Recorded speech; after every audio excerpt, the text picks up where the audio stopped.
Jaučiau, kad važiuoju žemyn, netgi kartais ne visai suvokdamas, kas čia darosi. Ir ėmiausi iniciatyvos, gal reikia kažką keisti. Pas draugą gimtadienį, sėdu šalia kolegą ir šnekamės. Žmona sako, tai va, sako, šitas durniuoja. Sako, vakarais nemiega, knygas kažkas skaito, rytais medituoja. Sakau, kas tau? Ir sako, tokius Da Vinci mokslus lankau, čia ten, sako, nelengva ir panašiai. Nu ir aš tą patį vakarą grįžęs, atsiguliau į lovą, galvoju, ne, reikia pažiūrėti. Suradau tą Da Vinci ir iš karto užsiregistravau.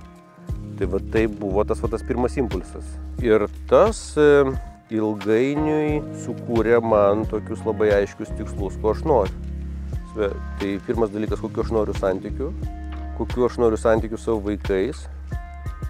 Ir tada natūraliai pradėjau klausti, o kaip aš tą pasieksiu, ką aš turiu daryti, ką aš tai turėčiau.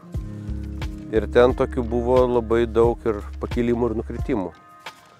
Ir tokių, kad aš sakiau, ne, vaikai manęs visą gyvenimą bijos ir čia Tomai nieko nepakeisim. Ir šiandien dienai man vaikai skambina, rašo, prašo ir panašiai. Tai aš labai to džiaugiuosi ir labai jie vertina tos tokius buvimus kartu. Tai šitas labai džiugina, o santykiai su mano žmona mes per 21 metus santuokoje gyvenimo ar 25 metus gyvenimo kartu. Ir jinai taip vardė, aš ir pilnai pritariu, kad mes niekad neturėjom tokių gerų santykių, turim dabar.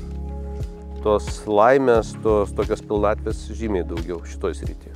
O grupės darbas, tai Artifekse, tai yra kitas lygis. Pas mus yra grupė, kur mes baigę mokslus susitinkam. Jeigu ne kiekvieną, tai kas antrą ketvirtadienį, kaip per mokslus, taip ir dabar susitinkam. Ir mano žmona sako, kai susirenka tavo grupė, tai visą laiką ir jai, ir man malonu ten dalyvauti, nes sako, mes esam paprasti kitokie. Tiesiog atviri, nuoširdūs, labai draugiški. Tai va tas yra labai stipru, iš tikrųjų labai stipru grupėje, kad mes va tokie esame. Tai ir per tą santykį, per tą atvirumą viens prieš kitą, iš tikrųjų daug atsikasim. Ir atsikasiau aš turbūt pirmiausia galiu, ne turbūt, o iš tikrųjų yra tai, kad aš labiau supratau save. Ir jeigu pirmais metais dar tokio daug pas mane būdavo lyginimo su kitais, ne kaip čia aš, kitų fonė ir panašiai, tai po to lyginimuose labai stipriai pradėjo mažėti. Aš daugiau pradėjau fokusą laikyti tai, kad galiu pakeisti save, o ne kitus. Tai jeigu pasiryžti keisti savo gyvenimą, tai aš manau, kad tęstinių mokymų centro tos programos, jos iš tikrųjų, pirmas dalykas, jos padeda būti fokuse visus metus. Tai tas labai svarbu išlaikyti